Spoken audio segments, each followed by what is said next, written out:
हे पहा, एवढे डोनट सॉफ्ट आणि टम फुगलेले बघून तुम्हाला विश्वास होतोय का की हे डोनट आपण घरी बनवले आणि ते पण बिना अंड्याचे?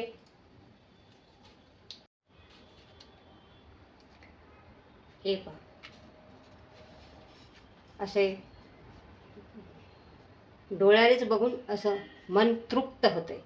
आणि केल्यानंतर तर आपल्याला जर एखादी रेसिपी छान जमली तर किती आनंद होतो, आणि घरच्यांनी जर आवडीने खाल्ली तर आपला आनंद अगदी म्हणतात ना द्विगुणा होतो.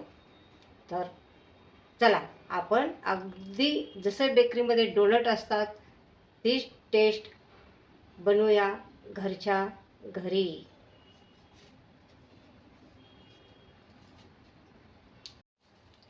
खूप खूप सॉफ्ट आणि सगळ्यांना आवडणारे, आणि त्यातले लहान मुलांना तर डोनट हे खूप आवडतात. आणि असे एकदम ते याची टेस्ट अगदी आपण जसे बेकरीमधनं डोनट आणतो ना तशी टेस्ट आहे. कलर पण तसंच आहे आणि दिसायला पण तेवढे छान झालेले आहेत, दिसतात. नमस्कार, मी आशाच किचनमध्ये आपल्या सर्वांचं स्वागत आहे. आज आपण बनवणार आहोत घरच्या घरी बेकरीसारखं बिना अंड्याचं डोनट. चला तर मग त्यासाठी लागणारं साहित्य आपण पाहूया. डोनट बनवण्यासाठी लागणारं साहित्य आपल्याला 1 कप दूध घ्यायचं आहे. 1 कप दुधासाठी अर्धी वाटी साखर घ्यायची आहे. ही साखर मी मिक्सरमधनं बारीक करून घेतलेली आहे. ही पिठी साखर आहे. 1 चमचा इस्ट घ्यायचा आहे आणि 2 चमचे एवढं दही घ्यायचं आहे आणि 2 वाट्या मैदा घ्यायचा आहे आणि रूम टेम्परेचरचं 2 चमचे बटर घ्यायचं आहे आणि असं थोडंसं मीठ घालायचं आहे. आता आपल्याला याच्यामध्ये पहिलं दूध घालायचं आहे आणि दुधामध्ये साखर मिक्स करायची आहे. हे मी अर्धी वाटी साखर घेतलेली आहे आणि त्याच्यामध्ये आपल्याला ईस्ट घालून हे चांगलं मिक्स करायचं आहे. चांगलं फेटून घ्यायचं आहे आपल्याला हे.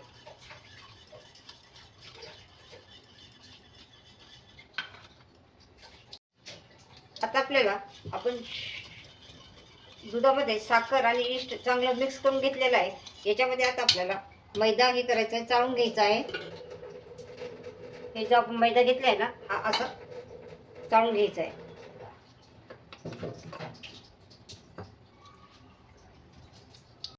आता आपल्याला याच्यात घालायचं आहे थोडंसं मीठ आणि हे ताजं फ्रेश दही. या चमच्याने 1 चमचा दही आहे आणि त्याच्यानंतर घालायचं आहे आपल्याला हे बटर आपण रूम टेम्परेचरचं बटर घ्यायचं आहे. या चमच्याने हा 1 मोठा चमचा बटर घालून घ्यायचा आहे आपल्याला याच्यामध्ये. आता आपल्याला हे सगळं चांगलं मिक्स करून घ्यायचं आहे आणि हा आटा असं मळून घ्यायचा आहे. तुमच्याकडे जर ईस्ट नसेल तर तुम्ही 1 चमचा बेकिंग पावडर घेऊ शकता आणि अर्धा चमचा खायचा सोडा घालायचा आहे तुम्हाला. हे बघा एवढ्या, आणि आपल्या एक वाटी दुधात बरोबर 2 वाटे मैदा असा व्यवस्थित भिजला.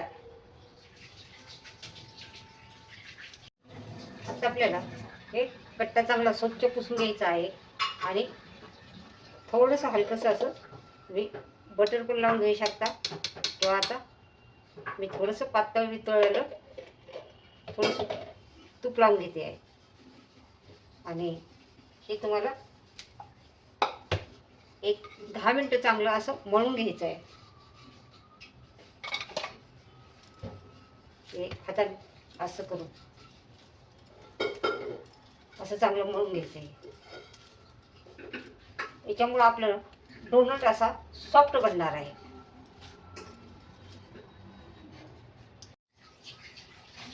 आपल्याला असा हा पुढं सरकवायचा आटा, परत मागे घ्यायचा आहे, परत पुढं सरकवायचा आहे. असं तुम्हाला कमीत कमी 10 मिनिटापर्यंत असं करून घ्यायचं आहे. आता आपला असा गोळा करून घ्यायचा आहे याचा. आणि हा गोळा आपल्याला असा एक 10 मिनिटं झाकून ठेवायचा आहे.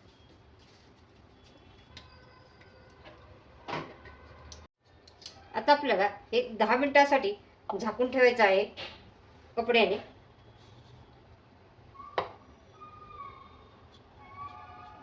10 मिनिटं आपण आता वाट बघूया. आता आपण हे 2 तासासाठी आपल्याला पीठ भिजण्यासाठी ठेवलं होतं. आता आपण बघणार आहोत आता आपलं पीठ कशा प्रकारे भिजलेलं आहे. अरे वा, मस्त भिजलेलं आहे. आणि अशी त्याला आतून असं जाळी जाळी पडलेली आहे. हे बा असं. तर अशी जाळी पडली तर समजायचं आपले डोनट अगदी परफेक्ट होणार आहेत आणि खुसखुशीत होणार आहेत आणि मऊ होणार मतलब फुगणार आहेत. आता हे आपल्याला याच्यातून काढून घ्यायचं आहे. आपला अगदी परफेक्ट डोनटसाठी आटा तयार झालेला आहे. आता हे आट्याचं आपल्याला वेगवेगळं असं भाग करून घ्यायचे आहेत. आता तुम्ही असं थोडंसं चपटं करून घ्या. हे बघा असं कसं कसं झालं आहे पीठ. हां, जसा आतून पाव वगैरे कसा राहतो त्या पद्धतीने झालेला आहे. ब्रेडला कशी जाळी पडते असं व्हायला पाहिजे. मग जेवढं पीठ तुमचं भिजेल तेवढं तुमचं हे डोनट असे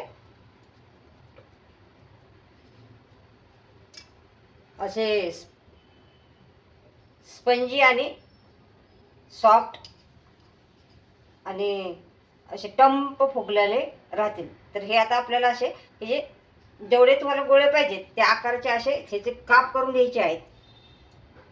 खूप छान पीठ आपले बनून तयार झालेलं आहे. हे पहा अशा प्रकारे आपल्याला ह्याचे पीस करून घ्यायचे आहेत आणि त्याच्यानंतर आपल्याला एक एक पीस असा उचलायचा आहे याचा आणि त्याचा गोळा करायचा. आता गोळा आपल्याला असा खूप जोर देऊन नाही करायचा, हलक्या हाताने करायचा आहे. जेणेकरून ते आपलं ते हे जे त्याच्यामध्ये जे हवा भरली ते हवा निघून जाणार नाही याची काळजी घ्यायची आहे आपल्याला. खूप असा जोर लावायचा नाही आहे हे गोळे करताना. आणि असे गोल गोल गोल गोल गोळे तयार करून घ्यायचे आहेत आणि गोल गोल करून आपण जसं त्याच्या पोळीच्या उंड्याला करतो ना तसंच करायचं आहे. पण आपण वरच्या बाजूला करतो. आपल्याला हे आता खालच्या बाजूला आपल्याला हा फिरवत न्यायचा आहे. आणि आता ह्याला बघा हा गोल झालेला आहे. आता गोल झाल्यानंतर बघा आता आपल्याला बघा असं गोल झालेला आहे. आता हे हाताने आपल्याला ह्याला चपटा करून घ्यायचा आहे. असं चांगलं सगळं असं हे झालं पाहिजे म्हणजे असा चिरलेला कुठं राहिला नाही पाहिजे. आता हा आपण आता असा चपटा करून घेणार आहोत. हे बघा हे आपल्याला याचे कोणे असे आत आत घालायचे आहेत. अशा पद्धतीने त्याचा गोळा करून घ्यायचा आहे. गोल गोल असा आत घालायचं आहे बोटाने. हे असं असं खूप असं चुरगुळून असं मळायचं नाही आहे, नाहीतर आपलं डोनट फुगणार नाही. असं फिरून असं आत घालायचं आहे. हे बघा असं असं करू सगळं असं बोटाने आणि असं परत दोन्ही तळ्या त्याच्यामध्ये घेऊन असं आपल्याला असं गोल गोल गोल गोल फिरवायचं आहे. असं गोळा हे करायचं आहे, फिरवायचा आहे. त्याच्यामुळं काय आपला गोळा गोल गोल होतो आणि जो एक्स्ट्रा जो आटा असतो तो आपल्याला तो बाहेर निघतो. हे बघा अशा प्रकारे. आता हा आपला एक गोल होत आलेला आहे झाला आहे. आता आपल्याला हा आटा काढून टाकायचा आहे. इथलं पोर्शन आपल्याला हे काढून टाकायचं आहे. असं करू आणि मग ते असं ह्याला असा गोल शेप देऊन घ्यायचा. हे बघा अशा प्रकारे बघा मी हे सगळे गोळे तयार करून घेतलेले आहेत. हे आणि हे एक्स्ट्रा आटा निघाल्याचा त्याचा परत मी डोनट बनवणार आहे. एक्स्ट्रा निघाल्याचा परत डोनट बनवा किंवा तुम्हाला मोठा पाहिजे असतं तर मोठा बनवा. पण एवढ्या आकाराचे ठीक आहे. जादा मोठे नाही जादा छोटे नाही, मिडियम आकाराचे डोनट होणार आहेत. बेकरीमध्ये कसं कधी खूप मोठे असतात कधी खूप छोटे असतात. तर हे एवढ्यात टोटल 9 आणि एक छोटासा असा 10 डोनट होते. 10 डोनट म्हणजे 5 लोकांसाठी आपलं डोनट हे तयार होतं. प्रत्येकाने 2-2 खाल्लं तरी 5 लोकांसाठी हे आपले डोनट तयार होतात. आणि ह्याचा उंडा असं जास्त दाबून हे करायचा नाही आहे, कारण त्याच्यात हवा भरलेली असते. हे बघा, आता आपल्याला हा गोळा असा खाली ठेवायचा आहे. तुम्ही पळपुट्यावरती पण ठेवू शकता आणि असा हाताने चपटा करून घ्यायचा. हलक्या हाताने करायचा, खूप असा जोर नाही लावायचा. असा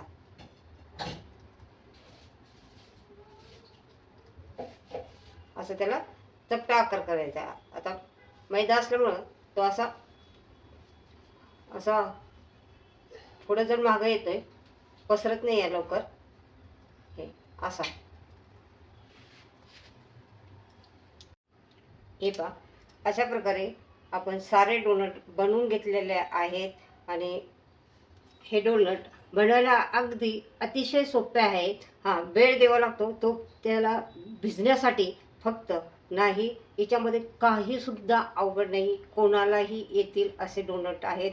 आणि कोणी पहिल्यांदा जरी केलं तरी त्यांना पहिल्यांदाच ते डोनट अगदी बरोबर येणार आहेत. आणि अशा प्रकारे हे बघा, आपले सारे डोनट तयार झालेले आहेत. आता आपल्याला काय करायचे, कुठले तरी झाकण किंवा होल करण्यासाठी कुठली तरी अशी टोकदार वस्तू घेऊन आपल्याला याला होल करायचं आहे डोनटला. आता तुम्ही असे हे केल्यानंतर 10 मिनटं भिजण्यासाठी ठेवू शकता. कारण आता मला माझं थोडं जास्त वेळ भिजलेलं आहे, त्यामुळं आता मी ह्याला होल पाडून घेत आहे. आणि होल अगदी तुम्हाला जेव्हा तळायचे त्यावेळेसच होल पाडायचे आहेत. हे पहा, आता असं झाकण घ्यायचं आहे तुम्हाला. हे सगळ्यांकडे असू शकतं, हे कापराच्या ओळीचं झाकण आहे.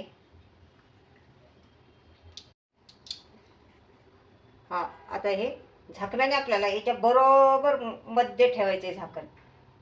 बरोबर मध्ये होल झालं पाहिजे आपल्याला. आणि होल असं आरपार झालं पाहिजे, असं अजून तरी नाही राहिलं पाहिजे. हे पहा, असं. आणि असं फिरवायचं आहे हाताने. हे झालेलं आहे. हे आता आपल्याला हे काढून घ्यायचं आहे. हे पहा, अशा प्रकारे आपले डोनट तयार होणार आहे. आता मी सगळे डोनटला होल करून घेते आहे. हे बघा, असं आपल्याला हे ठेवायचं आहे आणि असं फिरवायचं आहे. आणि फिरवल्यानंतर आपल्याला डोनट असा उचलून घ्यायचा आहे. आणि हे बघा, आपल्या होल पाडायला एकदम साधी सोपी ट्रिक आहे. आता हे दुसऱ्याचं पण आपल्याला असंच करायचं आहे. असं ठेवून असं हे करायचं आहे. आणि हे झाकण आपल्याला असं तळ हाताने फिरवायचं आहे, असं उचलायचं आहे.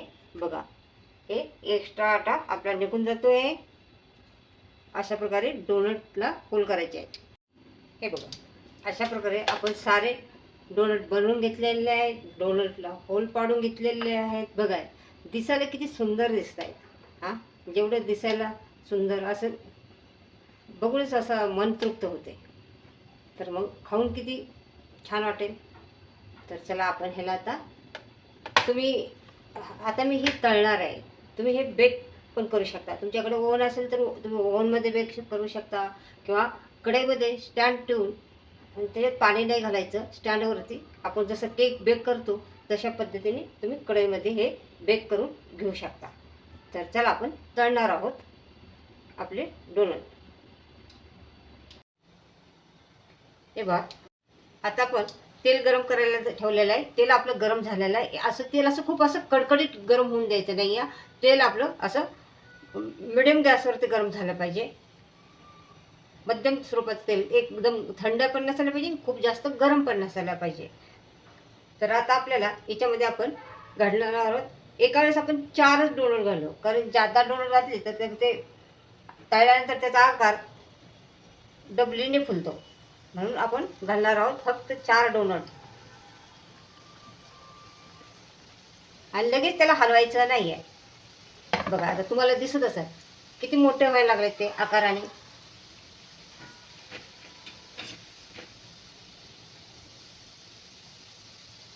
तर त्याला फुलून द्यायचं आहे आणि ते आपोआप वर येतं.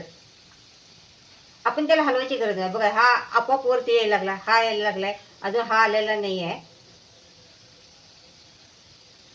3 वरती आलेले आहेत. आता चौथा पण वरती यायला लागलेला आहे. ते पहा असं आपोआप आपल्याला वरती येऊन द्यायचं आहे आणि त्याच्यानंतर त्याला पलटी मारायची. आता आपण हा पलटून घेऊया, कारण जादा लाल नाही करायचा आपल्याला.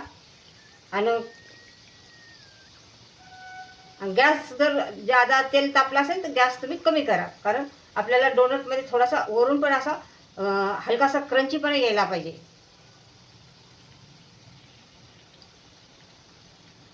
तर तेल माझं थोडंसं जास्तच गरम झालेलं आहे. तुम्ही थोडंसं हे करा, कारण आपल्याला कलर पण येऊन द्यायचा आहे तसा. हे पहा आपण डोनट पलटी मारून घेतलेले आहेत. असा कलर येऊन द्यायचा आहे दोन्ही बाजूने आपल्याला, खालच्या वरच्या दोन्ही बाजूने. आणि 2च वेळा डोनट असं पलटी मारायची आहे. गरज पडली तर एखादा कच्चा राहिला तर तुम्ही पलटी मारून घेऊ शकता. आता हे बघा, हे थोडेसे कच्चे आहे तर थोडंसं अजून मी कलर येऊन देते. हां, हे बघा किती छान झाले आहेत बघा, किती टम्प फुगले. त्याचा आकार डबलीने होतो बघा डोनटचा. आता आपण काढून घेऊया. कलर आलेला आहे ह्याला खूप छान मस्त, कारण तेलाच्या बाहेर जरी आल्यानंतर पण त्याची प्रोसेस चालू असते. त्यामुळे जास्त कलर असा येऊन द्यायचा नाही आपल्याला, कारण खूप जास्त कलर आला. आता तो हा अगदी ॲक्च्युली हा परफेक्ट कलर आहे. हां, याच्यापेक्षा जास्त कलर येऊन द्यायचा नाही आहे. आणि बघा किती टम्प फुगलेत आपले डोनट. चला अशा प्रकारे मी सारे डोनट तळून घेत आहे. हे बघा अशा प्रकारे सारे डोनट आपले तळून झालेले आहे. आणि तुम्हाला आवाज पण येत असेल, असं क्रंची झाले, क्रंची वरून असं क्रंची आतून असा सॉफ्ट असे डोनट झालेत. किती फुगलेत बघा. याचं किती आकार होतं, पहिल्या किती होतं ना आता किती होतं. मस्त याचे होल पाडलेले सुद्धा, होलसुद्धा म्हणजे असे किती छोटे राहिले, मी किती मोठे होल पाडले होते. तर चला आपण डोनट सर्व करूया. त्या बेकरीमध्ये काय करतात, हे डोनट आहे ते खोबऱ्याच्या घिसामध्ये असे हलकंसं असं त्याच्यावरती खोबऱ्याचा खीर बुरबुरतात, त्याच्यामध्ये थोडंसं घोळतात आणि त्याच्यामुळं असा त्याचं टेक्स्चर असं दिसतं. हे बा एकदम बेकरीसारखं डोनट. मी नाही घोळणार आहे, कारण मला जास्त खोबरं आवडत नाही आहे. त्याच्यामुळं मी असेच ठेवणार आहे. मला असेच कलर छान वाटते आणि असंच दिसायला छान वाटते. तुम्ही असे करा किंवा असे करा, तुमच्या आवडीप्रमाणे तुम्ही करू शकता. आणि हे डोनट तुम्हाला वाटेल का आपण घरी बनवले. हां, तर आपण प्रयत्न केल्यावर सगळ्या गोष्टी अशक्य गोष्टी शक्य होतात. तर अशा पद्धतीने तुम्ही डोनट बनवून बघा. आणि आज आपण अगदी घरच्या घरी साध्या सोप्या पद्धतीने अगदी जसे बेकरीमध्ये डोनट बनतात तसे डोनट बनवलेले आहे. तेवढेच सॉफ्ट आणि तेवढेच असे टम्प फुगलेले हे डोनट कुणालाही बनवता येईल अशी रेसिपी आहे. मला जमली म्हणजे तुम्हाला नक्की जमणार आहे. मी पण पहिल्याच प्रयत्नामध्ये असे डोनट बनवलेले आहेत. तर जे मी प्रमाण दिलेलं आहे आणि जी पद्धत वापरलेली आहे तशा पद्धतीने तुम्ही बनवले तर अगदी डोनट पहिल्याच प्रयत्नामध्ये तुमचे अगदी बरोबर होते. आणि हे बघा तुम्हाला आवाज मी ऐकवते आहे ह्या डोनटचा, की कसा आवाज येतोय. आणि वरून हे असे, पण हे असे बघा असे हाताने जर हे केले तर असे आतून असे सॉफ्ट झालेले आहेत. तर तुम्ही अशा पद्धतीने हे डोनट करून बघा. आणि कोणी कोणी डोनट केले त्यांनी मला कमेंटमध्ये सांगा. आणि अशाच किचनच्या चॅनलवरती नवीन असाल तर चॅनलला नक्की सबस्क्राईब करा आणि लाईक करा, शेअर करा. आणि आपण पुन्हा भेटणार आहोत नवीन रेसिपी घेऊन. तोपर्यंत बाय बाय.